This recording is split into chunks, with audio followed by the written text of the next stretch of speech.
પત્ની ભાગી ગઈ પછી વિધવા સાથે લગ્ન. કેયુર અને કાલિંદી બંને પતિ પત્ની હતા. આ સોસાયટીમાં રહેવા આવે તેમને 5 વર્ષ વીતી ગયા હતા અને સૌ કોઈ સાથે તેને સારા સંબંધો હતા. કેયુર પોતે એજ્યુકેટિવ ઓફિસર તરીકે જોબ કરતો હતો અને કાલિંદી એક ન્યૂઝપેપરમાં એડિટર અને કોલમિસ્ટ તરીકે કાર્ય કરી રહી હતી. દર બુધવારે તેમના ન્યૂઝ પેપરમાં સંબંધને આરપાર નામના એક ખાસ કોલમ આવતી હતી અને તેમાં મોટે ભાગે સત્ય ઘટના પ્રકાશિત કરવામાં આવતી હતી. સમાજમાં ઘણા લોકો પોતાની વાત નામ વગર જાહેર કરવા માંગતા હોય એની વાત પણ તે સાંભળતી. આમ તો તેને ટ્વિન્સ એટલે કે જોડિયા 2 દીકરા હતા અને હવે તો બંને દીકરા હોસ્ટેલમાં એન્જિનિયરિંગનો અભ્યાસ કરતા હતા. એટલે આ ફાજલ સમયનો ઉપયોગ તે અન્ય સોશિયલ એક્ટિવિટી કરીને વિતાવતી હતી. આ ઉપરાંત તે શહેરની નામાંકિત લેડીઝ ક્લબની અધ્યક્ષ પણ હતી. શનિ રવિ આ બંને દિવસ બંને પત્ની પત્ની સાથે વિતાવતા. આજુબાજુ ક્યાંક ફરવા જાય કે પછી કોઈક સામાજિક સંબંધ નિભાવવાનો હોય તો એ કામ પતાવે.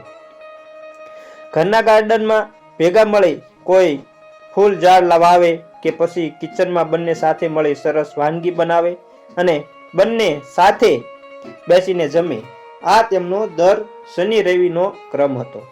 આજે તેઓ ગાર્ડનની સફાઈ કરી રહ્યા હતા અને 2-3 નવા છોડ પણ વાવવાના હતા. ખાતર પાણી તેમજ જમીન ખોદવાના હથિયારો વગેરેની તૈયારી કાલિંદીએ કરી રાખી હતી. કેયુરને તેના એક મિત્રનો લાંબો ફોન આવ્યો એટલે તે એમાં વ્યસ્ત હતા. ગાર્ડનના હિંચકા પર બેસીને કાલિંદી કેયુરની રાહ જોઈ રહી હતી. થોડી વારમાં તેનું ધ્યાન બાજુના એક બંગલો પર ગયું. અચાનક તેને યાદ આવ્યું કે શારદા પણ વાત કરતી હતી કે આ બાજુનો બંગલો વેચાઈ ગયો છે અને કોઈ સિંગલ મેન તેમાં રહેવા આવવાના છે. બાજુનું ઘર એટલે દીપિકાબેન અને દુષ્યંતભાઈનો બંગલો. દીકરો ફોરેન સેટ થયો અને ક્યારેય ઇન્ડિયામાં રહેવાનો ન હોવાથી ના છૂટકે બંને જણા ઘર વેચીને ફોરેન શિફ્ટ થયા. દીપિકાબેનને ફૂલ ઝાડનો ખૂબ શોખ હતો અને તેમનું ફળિયું પણ થોડુંક મોટું હતું એટલે ખૂબ જ જાતના ફૂલો ઉગાડ્યા હતા. એમાં રજનીગંધા તો આખી સોસાયટીમાં એક દીપિકાબેનના ફળિયામાં જ હતું. આ ઉપરાંત જાતના નાના મોટા ગુલાબ, મોગરો, ચંપો, ચમેલી, જુઈ અને બીજા પણ ગલગોટો, કેના, સેવંતિકા, ઇગજોરાના પણ કેટલાક કલર. કાલિંદીએ તો કેયુરને કહ્યું પણ હતું કે આપણે જ આ બંગલો ખરીદી લઈએ.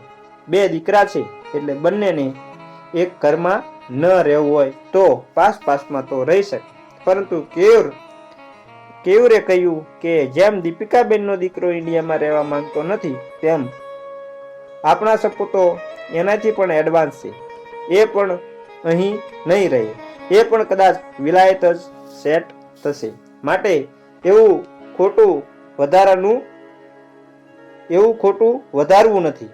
દીપિકાબેન અને દુષ્યંતભાઈએ નાની વાતોની કાળજી લઈ બનાવેલું એ ઘર અંતે વેચાઈ ગયું અને એ પણ એક સિંગલ મેન જેનું નામ અનુપમ હતું હજી તો ગયા અઠવાડિયે જ રહેવા આવ્યા હતા એટલે ખાસ કંઈ એના વિશે ખબર હતી નહીં. થોડી વારમાં તો કેયુર આવ્યા અને કાલિંદી તથા કેયુર પોતાનું ગાર્ડનિંગનું કામ પૂરું કર્યું અને બહારથી મંગાવેલા પાર્સલ ટિફિનમાંથી બંનેએ જમી લીધું અને સાંજે 1-2 સામાજિક કાર્ય માટે બહાર ગયા. બીજે દિવસે કાલિંદી ઓફિસ જવા માટે બહાર નીકળતી હતી ત્યાં એણે જોયું તો દીપિકા બેનના ગાર્ડનમાંથી ઘણા બધા છોડ ઉખેડાવીને પેલા અનુપમભાઈ બહાર ફેંકાઈ રહ્યા હતા અને કાલિંદી પોતાની જાતને રોકી શકી નહીં.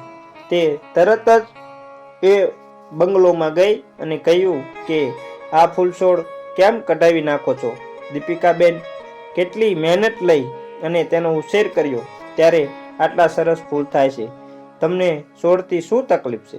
અનુપમભાઈને એકદમ ક્રોધ આવી ગયો પરંતુ એણે પોતાની જાત પર કાબુ કરી લીધો અને ઘરની અંદર ચાલ્યા ગયા. કાલિંદીએ પણ તે તકનો લાભ લઈ અને મજૂરોને ફૂલ છોડ કાઢવાની ના પાડી દીધી. એટલે એ સમયે તો થોડો ઘણો બગીચો બચી ગયો, પરંતુ હવે તેની સલામતી નથી એવું કાલિંદીને સમજાઈ ગયું હતું. તેણે મનમાં ને મનમાં નક્કી કર્યું કે ના, દીપિકાબેનની મહેનતને તે પાણીમાં જવા નહીં દે. તે રજનીગંધાના છોડને તો બચાવીને જ રહેશે અને એ માટે ભલે તેને ફરી એકવાર અનુપમભાઈની સાથે વાતચીત કરવી પડે, અથવા એવું પણ બની શકે કે તે સમજી જાય અને ફૂલ છોડ બચી જાય. કારણ કે દેખીતી રીતે જ ફૂલ છોડથી તો સૌ કોઈને પ્રેમ હોય અને આ અનુપમભાઈને તેને કઢાવી રહ્યા છે એટલે નક્કી કંઈક વિચિત્ર સંજોગોનો શિકાર થયા છે એવું લાગે છે. કાલિંદીએ વિચાર્યું હતું કે તે 1-2 દિવસમાં અનુપમભાઈ સાથે વાત કરશે, પરંતુ તેનું મન ત્યાં જ જતું હતું. તેને એમ થતું હતું કે પોતે ક્યાંક જશે અને એની પાછળથી નક્કી આ રજનીગંધાનો છોડ ખેંચાઈ જશે તો. એટલે તેને આજે સાંજે ચા પાણી પતાવીને અનુપમભાઈને ત્યાં જવાનું નક્કી કરી નાખ્યું. પછી થયું કે એકલા પુરુષ રહેતા હોય ત્યાં અને પાછું આ અજાણ્યું, એટલે અજાણ્યાના ઘરે ક્યાં જવું. એટલે શારદા સાથે કહેવડાવ્યું કે બેનને આપનું કામ છે માટે સમય મળે ત્યાં જઈ આવજો. સાંજના 5-5:30 વચ્ચેનો સમય થયો હશે ત્યાં કાલિંદીના બંગલોની ડોરબેલ વાગી. એણે ડોર ખોલ્યું તો સામે જ અનુપમભાઈ ઊભા હતા. એ સહેજે લગભગ કેવરની ઉંમરની આસપાસના જ હતા એવું તેના બાંધા પરથી લાગ્યું. કદાચ એમના પત્નીનું અવસાન થયું હોય અથવા તો ડિવોર્સ પણ થયા હોય શકે. કાલિંદી મનોમન વિચારતી હતી કે એક જ નજરમાં આટલું બધું અવલોકન શું કામ કરવું જોઈએ. આવ્યા છે તો બધી જ વાતની ખબર પડવાની જ છે. એમ કરી મનને ટપાર્યું. અનુપમભાઈનું ભાવભર્યું સ્વાગત કરી અને અંદર ડ્રોઈંગ રૂમમાં બેસાડ્યા અને પોતે ઠંડા પાણીના 2 ગ્લાસ લાવી અને ત્યાં ટીપાઈ પર રાખ્યા. હજી તો કાલિંદી કંઈ બોલે છે કે પૂછે એ પહેલા જ અનુપમભાઈએ કહ્યું કે માફ કરજો, મારા વર્તનથી આપને દુઃખ પહોંચ્યું છે, પરંતુ ઘણીવાર હું મારી જાત પરનો કાબુ ગુમાવી બેસું ત્યારે આવું કંઈ થઈ જાય છે. તેઓ સારું થયું તમે આવ્યા અને બાકીના ફૂલ છોડ બચી ગયા, નહીં તો આજે બધાનો સત્યાનાશ નીકળી ગયો હોત. કાલિંદીએ કહ્યું કે એ જ તો હું જાણવા માંગુ છું કે ફૂલોએ આખરે કોઈનું શું બગાડ્યું હોય કે એની સાથે દુશ્મનાવટ રાખવી. આ ઉપરાંત તેણે પોતાનો પરિચય આપતા કહ્યું કે હું લોકધર્મ નામના ન્યૂઝપેપરની એડિટર કોલમિસ્ટ છું. અનુપમભાઈએ વાતની શરૂઆત કરતા કહ્યું કે માનવીનો એક સ્વભાવ છે કે એ પોતાનાથી નબળું એટલે કે ઓછી શક્તિ ધરાવનાર આ પર એ પોતાનો અધિકાર સ્થાપે, અને મારા ઘરમાં તો કોઈ સહેજ નહીં, એટલે ક્યારેક આવું વર્તન થઈ જાય અને મને મારા અધિકાર જતાવ્યાનો સંતોષ થાય.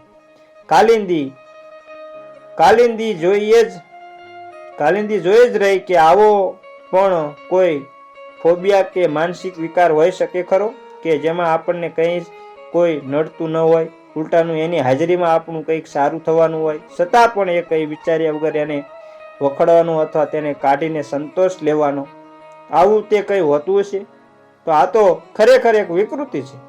અનુપમભાઈએ પોતાની વાત આગળ વધારતા કહ્યું કે આપ સાચું નહીં માનો, પરંતુ અત્યારે હું આ જે ઘરમાં રહું છું એની કરતાં પણ વધારે મોટા પ્લોટમાં મારો બંગલો હતો અને મેં પોતે મહેનત કરી એમાં 100 ઉપરની જાતના ગુલાબ, મોગરા, ચંપો, ચમેલી, કમળ અને 12 બટ મોગરો અને એ ઉપરાંત બોરસલી, બુચ અને રાતરાણી, રજનીગંધા જેવા જવલ્લે જોવા મળતા ફૂલ છોડ ઉગાડ્યા હતા.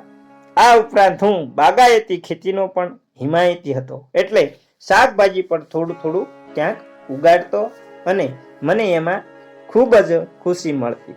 પરંતુ થોડી ક્ષણ અનુપમભાઈ ચૂપ થઈ ગયા અને કાલિંદીએ કહ્યું કે એવું તે શું થયું? એ જ તો હું જાણવા માંગુ છું.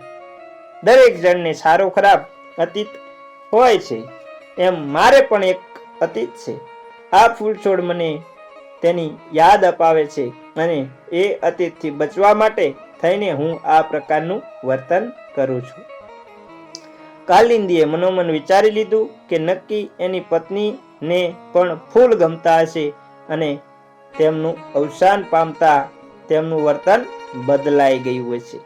થોડી વાર ખામોશ રહ્યા, વળી પાછું પાણી પીધું. કાલિંદીને એવું લાગ્યું કે તેને પોતાના અતીતથી ઝઝૂમવા માટેની શક્તિની જરૂર છે, એટલે ઊભી થઈ અને કિચનમાં જઈ 2 ઠંડાઈના ગ્લાસ ભરીને લાવી અને આગ્રહ કરીને અનુપમભાઈને ઠંડાઈ પીવડાવી. પહેલા તો ઠંડાઈ જોઈને જ તેઓ થોડા ભડક્યા હોય એવું કાલિંદીને લાગ્યું, પણ એમને તરત પોતાની જાત પર કાબુ કરી લીધો અને ઠંડાઈ પી લીધી. તેમજ તેમના વખાણ પણ કર્યા. આજથી 25 વર્ષ પહેલા હું એન્જિનિયર બની અને નવો મેટ્રો સિટીમાં રહેવા ગયો. જોબ પણ સારી હતી અને રૂપિયા પણ એટલે કે સેલેરી પણ સારી મળતી હતી. પરંતુ મેટ્રો સિટીની એક બહુ મોટી દ્વિધા છે કે અહીં રોટલો તો મળે, પરંતુ ઓટલો એટલે કે ઝડપથી મળે નહીં. માંડ એક નાનકડા એવા ભાડાના ફ્લેટની જોગવાઈ થઈ. ગામમાં બહુ મોટી હવેલી હોવાથી અહીં સેટ થતા મને થોડી વાર લાગી. પરંતુ આખો દિવસ જોબ પર હોઈએ અને ત્યાં આગળ એસી વગેરેની પૂરતી સુવિધા હોવાથી ખાસ કઈ તકલીફ પડતી નહીં. અહીં ફૂલ છોડ રાખવાની કોઈ જગ્યા ન હતી, છતાં 2-3 કુંડા ઘરની બહાર ગોઠવ્યા હતા. એક ગુલાબના છોડમાં પહેલીવાર ગુલાબનું ફૂલ ઉગ્યું અને હું ખૂબ જ ખુશ થઈ ગયો. હું જ્યાં રહેતો હતો ત્યાં સામે જ આરોહી રહેતી હતી. એ મને છુપાઈને જોતી હતી. એકવાર અમારી નજર મળી અને તે શરમાઈ ગઈ. તે દેખાવડી હોવાથી યુવા દિલને તરત પસંદ પણ આવી ગઈ. પછી તો ક્યારેક મોઢામોઢ વાતો, ક્યારેક ઈશારામાં વાત, આ ચક્ર શરૂ થયું અને આગ બંને જગ્યાએ બરાબર લાગી હતી.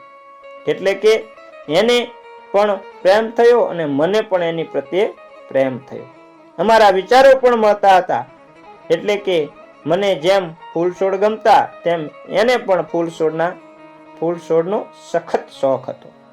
પરંતુ ભૂલ આ ઉંમરની હતી કે આવા નાના 1-2 શોખ મળે છે એ જાણીને અમે બંને અંદરો અંદર પ્રેમ કરીએ છીએ એવું એકબીજાએ ધારી લીધું. પણ હકીકતમાં એ ઉંમરનું આકર્ષણ હતું જે સમયાંતરે પૂરું થયું, પણ મને સ્વીકારવા તૈયાર ન હતું. એટલે કે વિલાયત વસતો અને ત્યાં ઘણા સમયથી સેટ થયેલો એક યુવાન આરોહીને જોવા આવ્યો અને ઘરના બધાને પસંદ છે એમ કરી આરોહીએ પણ વિવાહ કબૂલી લીધો અને ઘસાયેલું દિલ રાહત મેળવવા માટે ઘણું ફફડ્યું, પણ ક્યાંય રાહત મળી નહીં. આમ ગમને ભૂલવા માટે રાત દિવસ નોકરી તરફ વધારે પ્રવૃત્ત થયો અને 2 શિફ્ટની નોકરી કરી ખૂબ રૂપિયા ભેગા કર્યા અને આજ શહેર એટલે કે જ્યાં હું સર્વિસ કરતો હતો ત્યાં અગાઉ કહ્યું તેમ રોટલો મળે પણ ઓટલો ન મળે ત્યાં આગળ બહુ મોટો બંગલો ખરીદ્યો અને માતા પિતા પણ લગ્નનું દબાણ કરતા હતા અને હું પણ જીવનને એક ચાન્સ આપવા માંગતો હતો. માટે જે થયું તે થયું એમ સમજી એરેન્જ મેરેજ સ્વીકાર્યા. એટલે કે માતા પિતાએ પસંદ કરેલી યુવતી સાથે લગ્ન કર્યા. એ દેખાવડી પણ હતી અને ભણેલી ગણેલી પણ હતી અને સૌથી વધુ તો મળતાવડી હતી અને નામ હતું ઉષ્મા. ખરેખર તેની સાથેના દિવસો લાગણીથી ભરેલા પસાર થવા લાગ્યા. એને મારા અતીત વિશે કઈ ખબર ન હતી અને એ જાણવા પણ માંગતી ન હતી. અમે બંને બંગલો આ બંગલોના આગળના પ્લોટમાં ગાર્ડનિંગ કરીને ખૂબ બધા ફૂલો મેં કહ્યું તેમ ઉગાડ્યા અને જ્યારે પણ કોઈ પણ છોડને ફૂલ આવે અમે બંને ખૂબ જ આનંદિત થઈ જતા. આમને આમ લગ્ન જીવનને 5 વર્ષ પૂરા થયા. 5 વર્ષમાં તો બંને એકબીજા પર સંપૂર્ણ ભરોસો કરવા લાગ્યા અને મારા મોટા ભાગની એફડી બેંક બેલેન્સ તેમજ અન્ય મિલકતો ઇન્કમ ટેક્સ ઓછું આવે એ હિસાબે મેં તેને નામે કરી હતી. થવા કારણે કંઈ થયું હશે અને એક દિવસ હું સવારે ઉઠ્યો ત્યાં તો ઉષ્માના હસ્તાક્ષરવાળી એક ચિઠ્ઠી મને પ્રાપ્ત થઈ. એમાં એને પોતાના હાથે જ લખ્યું હતું કે અનુપમ, મને માફ કરજો, પરંતુ મેં તમને છેતરવાનો ગુનો કર્યો છે અને હું આજે આ ઘર છોડીને જઈ રહી છું અને મને શોધવાની કોશિશ કરતા નહીં. ક્યાં જાઉં છું, શું કામ જાઉં છું કે કોની સાથે જાઉં છું એ કંઈ પણ લખવું મને જરૂરી લાગતું નથી. આજથી આપણા પતિ પત્નીના સંબંધો પૂરા. તમે ઈચ્છો તો બીજા લગ્ન કરી ઘર વસાવી શકો છો. હું ક્યારેય પાછી આવીને મારો હક હિસ્સો માંગીશ નહીં, એની તમને ગેરંટી આપું છું. મારા નામે કરેલી તમામ મિલકત તથા એફડી હું લઈને જઈ રહી છું. ચિઠ્ઠી વાંચીને મારા પગ નીચેથી જમીન ખસી ગઈ કે આટલો મોટો દ્રોહ એણે શું કામ કર્યો? એણે મને જણાવી દેવાની જરૂર હતી. રૂપિયા પૈસાની ક્યાં ખોટ હતી? હું એને હસતા મોઢે મારી તમામ સંપત્તિ આપી દેત, પણ આપી દેતા પણ અચકાત નહીં. જોવાની ખૂબી તો એ હતી કે જે બંગલોમાં અમે રહેતા હતા એ બંગલો પણ એના નામે હતો અને ઉષ્મા તેને વેચી અને રૂપિયા લઈને નીકળી ગઈ હતી. એટલે મારે હવે એ બંગલો ખાલી કરવા સિવાય કોઈ વિકલ્પ નહોતો. ફરી પાછું આ ફૂલ છોડ ને કારણે હેરાન થયો એવું મારા મનમાં બેસી ગયું. મેં બંગલો તો ખાલી કરી દીધો, પરંતુ સર છુપાવવા માટે બીજી જગ્યાની તો જરૂર પડે જ. તાત્કાલિક તો એક ફ્રેન્ડના ઘરે પોતાના કપડાની બેગ ભરીને ચાલ્યો ગયો. પછી આ શહેરથી જ મન ભરાઈ ગયું હતું એટલે ઓફિસમાં બદલીની અરજી કરી દીધી અને માતા પિતાને પણ જાણ કરી, જેથી એઓની અનુકૂળતા હોય તો હું જ્યાં સેટ થાવ ત્યાં મારી સાથે રહે અને મને ઘર જેવો ભાવ થાય તો આ ગમ ભૂલી શકાય. માતા પિતા શહેર આવ્યા. એક પ્રમાણમાં સારું કહી શકાય એવા રહેણાંકની વ્યવસ્થા કરી, અમુક રોકડિયા રૂપિયા તેમજ અન્ય પોતાના નામની બીજી મિલકતો વેચી દીધી. ત્યારે એક નાનકડો આશરો થયો. માતા પિતાનું હૃદય પોતાના પુત્ર માટે રડતું હોય છે એ સ્વાભાવિક છે અને એટલે જ મમ્મીએ પોતાના સગા સંબંધમાં ફરી વાત મૂકી અને આ વખતે લગ્નના બજારમાં મારી ઓળખાણ કે બાયોડેટામાં એક વાત ઉમેરાય કે બીજવર. અલકા નામની એક વિધવા સ્ત્રી સાથે મમ્મીએ અમે નહીં હોઈએ ત્યારે મારું શું થશે એમ કરી પરાણે લગ્ન કરાવ્યા. અલકા દેખાવે ઠીક હતી અને સ્વભાવે પણ થોડી કર્કશ હતી. જે કહીએ તેનાથી ઊંધું કરનારી અને ઊંધો અર્થ કરનારી. એમાં વળી એને મારા બંને અતીત વિશે ખબર પડી ગઈ એટલે વારે ઘડીએ સંભળાવતી હતી કે પહેલીની જેમ બધું લઈને નહીં ચાલી જાવ. મમ્મીએ જ શોધ્યું હોવા છતાં તેને મમ્મી સામે પણ વાંધો હતો અને તે લોકો પણ દીકરાનું ઘર ચાલતું હોય તો એ હિસાબે ગામડે ચાલ્યા ગયા. હવે તો એ એકદમ સ્વતંત્ર થઈ ગઈ હતી. વાત વાતમાં ધમકાવે અને વાત વાતમાં ઝઘડે. વગર કારણે રૂપિયા પણ પોતાના નામે કરાવી લીધા કે કાલે ઉઠીને મને જરૂર પણ પડે. જિંદગી વધારે આકરી થતી જતી હતી અને હું વધુ ને વધુ કામ સંદર્ભે બહાર રહેતો હતો. એકવાર મિત્રએ કહ્યું કે બધા ઘરમાં આવું થોડું ઘણું તો હોય જ, એટલે એને ભૂલવા એક રસ્તો પણ છે. ચાલ આજે તો મારી સાથે, એમ કરીને મને એ એક બારમાં લઈ ગયો. મારા લાખ મના કરવા છતાં એણે મને વાઈન પીવડાયો અને થોડા સમય માટે સાચું કહું પહેલીવાર થોડી રાહત પણ થઈ, એટલે કે ધીરે ધીરે વ્યસન તરફ ઝુકાવ થયો. બારમાં 2-3 ડાન્સર પણ હતી જે ડાન્સ કરીને ગ્રાહકોનું મનોરંજન કરતી હતી. અને એક દિવસ મેં બાર ડાન્સર તરીકે ઉષ્માને જોઈ. મને મારી આંખો પર વિશ્વાસ થતો ન હતો. ફરી ફરીને જોયું તો ઉષ્મા જ હતી, અને ત્યાં સુધીમાં તો એની નજર પણ મારી પર પડી અને તે મોઢું છુપાવતી ચાલી ગઈ. મેં તેનું સરનામું મેળવ્યું અને તેને મળવા ગયો કે આવું એણે શું કામ કર્યું. ઉષ્મા એ કહ્યું કે મને મળવા નથી માંગતી કારણ કે તે બહુ શર્મિંદા છે. પરંતુ હું 2 કલાક એના ઘર બહાર બેઠો અને અંતે એણે મને અંદર બોલાવ્યો. એણે કહ્યું કે કોલેજ કાળમાં એ ઉદય નામના એક છોકરાને પ્રેમ કરતી હતી. આપણા લગ્ન 5 વર્ષ બાદ અચાનક તેનો ભેટો થયો અને તે પોતે હજી તેને સાચો પ્રેમ કરે છે એવું કહ્યું. 2-3 વાર મુલાકાત થઈ.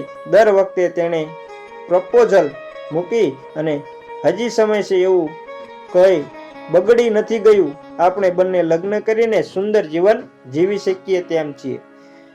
પછી તને શું વાંધો છે? તેનો સ્પર્શ મારા શરીરમાં રોમાંચ ઉત્પન્ન કરતો હતો અને હું ભાન ભૂલી જતી હતી. અને એક દિવસ એ મર્યાદા પાર કરી એ આહ્લાદક અનુભૂતિ આપણા લગ્ન જીવનમાં નથી એવું મારા મગજમાં ઠસી ગયું. અને હું ધીરે ધીરે એની વાતમાં આવતી ગઈ, ફસાઈ ગઈ. જ્યારે વાતચીત કરતા ત્યારે તે તમારો પગાર, તમારી પ્રોપર્ટી વગેરે વિશે પૂછપરછ કરતો. અને એક દિવસ મને એવો ખ્યાલ આવ્યો કે હું પ્રેગ્નેન્ટ છું. એટલે એ ઉદયનું બાળક છે અને મારે તમારી સાથે આવો ધોખો ન કરવો જોઈએ એવો વિચારી અને મેં મારા નામના તમામ ડોક્યુમેન્ટ તેમજ અન્ય દાગીના વગેરે લઈ ઘર છોડવાનો નિર્ણય કર્યો અને હું ચાલી ગઈ. થોડો વખત એટલે કે રૂપિયા પૈસા હતા ત્યાં સુધી બધું સરખું ચાલ્યું. અને એક દિવસ હોટેલના રૂમમાં બિલકુલ હું તમને છોડીને ચાલી ગઈ. એ જ રીતે એ પણ મને છોડીને ચાલ્યો ગયો અને ચિઠ્ઠીમાં અટ્ટહાસ્ય કરતો હોય એવા એક પુરુષનું ચિત્ર દોર્યું હતું. હું તરત સમજી ગઈ કે આણે મારી સાથે દગો કર્યો છે. પરંતુ ત્યાં સુધીમાં તો બહુ મોડું થઈ ગયું અને હું આવા પુરુષના સંતાનને જન્મ આપવા માંગતી પણ ન હતી. માટે મેં એબોરેશન કરાવી લીધું. ભણેલી હતી એટલે ક્યાંક તો જોબ મળી જશે એવું વિચારી 1-2 જગ્યાએ સર્વિસમાં રહી પણ ખરી. પરંતુ એકલી સ્ત્રી છે એવું જાણીને સૌ કોઈ લાભ લેવા આવનાર મળતા હતા. એવામાં મારી એક ફ્રેન્ડ પાસે 12 ડાન્સરની જરૂર છે એવું કહ્યું અને અહીં કોઈ દંભ તો નહીં એવું વિચારી મેં આજ રોજના 5000ની જોબ સ્વીકારી લીધી. ઉષ્માની વાત જાણ્યા પછી તો મને જીવવાનું જ મન થતું ન હતું. એવામાં એકવાર નશો કરીને હું ઘેર આવ્યો અને અલકાએ ઉપાડો લીધો કે બાકી હતું તે હવે આ શરૂ કર્યું. સમાજ તો એમ જ કહે છે કે પત્ની ધ્યાન નહીં આપતી હોય અને એ કર્કશા સાથે હવે રોજનું ઘર્ષણ થતું હતું. અંતે છેક દિવસ સુધી વાત પહોંચી ગઈ અને અલકા પણ એલિમનની ના સારા એવા રૂપિયા લઈ અને ચાલી ગઈ. એકવાર મેં જીવનથી કંટાળીને આત્મહત્યા કરવાનો પ્રયાસ કર્યો અને એક સજ્જન ડોક્ટરે મને બચાવી લીધો તથા એક સારા મહાત્મા સાથે પણ મુલાકાત કરાવી જેણે જીવનની હતાશામાંથી બહાર આવવા યોગ કરવા કહ્યું. ધ્યાન, યોગ, જાપ આ બધા પહેલુંથી હું સાવ અજાણ્યો હતો. પરંતુ એ દુનિયામાં જરાક પ્રવેશ કર્યો ત્યાં જીવનમાં શાંતિનો અનુભવ થયો અને મેં આ શાંતિ બરકરાર રહે એ માટે થઈને એ ઘરને એ શહેર બંને છોડવાનો નિર્ણય કર્યો. આ શહેરમાં એ મહાત્માના વારંવાર પ્રવચન અને શિબિર યોજાય છે માટે કાયમી રહેવા માટે આ શહેરની પસંદગી કરી અને સોસાયટીમાં આ ઘર ખરીદ્યું. કારણ કે દીપિકાબેન અને દુષ્યંતભાઈને પણ તાત્કાલિક રૂપિયા જોઈતા હતા. એટલે થોડા ઓછામાં વાત પતી ગઈ. આ છે મારા અતીતની કહાની, જેમાં જીવનમાં એકવાર મેં આ ફૂલ છોડને ખૂબ મહત્વ આપ્યું હતું, જે હવે મને ક્યારેક ક્યારેક ડંખ પણ આપે છે, એટલે કે ગોજારા અતીતની યાદ અપાવે છે. આમ તો યોગના કારણે હવે ઘણો ફેર પડી ગયો છે, પરંતુ ક્યારેય અને એમાં પણ રાત પડે એ રજનીગંધાના ફૂલની માદક ખુશ્બુ મને સ્ત્રી સહવાસની ઝંખના કરાવે છે, અને અતીતના એ સહવાસ દરમિયાનના સર્પદંશ જેવા સમૃદ્ધિ જીવનને વૈરાગ્યમાંથી પાછો લાવતી હતી. એટલે ક્યારેક આવું વર્તન થઈ જાય છે, પરંતુ હવે હું આપને વચન આપું છું કે જેટલા છોડને મેં ઉખેડી નાખ્યા છે એનાથી ડબલ હું પોતે વાવીને ઉછેરીશ. રક્ષાબંધનના તહેવારના દિવસે રાખડી લઈ અને કાલિંદી અનુપમભાઈને ઘરે ગઈ અને તેણે કહ્યું કે મારે કોઈ ભાઈ નથી, તો હું તમને રાખડી બાંધી શકું. કોણ જાણે મને અંદરથી એવો ભાવ થાય છે કે તમે મારા મોટા ભાઈ છો. અનુપમ ભાઈની આંખમાંથી અશ્રુધારા વહી. જિંદગીમાં પહેલીવાર તેમના હૃદયને એક પવિત્ર પ્રેમનો સ્પર્શ થયો. પછી તો વાર તહેવાર અને રજાઓ કયુર, કાલિંદી અને અનુપમભાઈ સાથે જ પસાર કરતા, અને તેણે જીવનમાં સજનથી જેટલું દુઃખ મળ્યું હતું એટલું જ સુખ કાલિંદીએ એની નાની બેન બનીને આપ્યું. હવે તેને જીવનથી કોઈ જ ફરિયાદ ન હતી.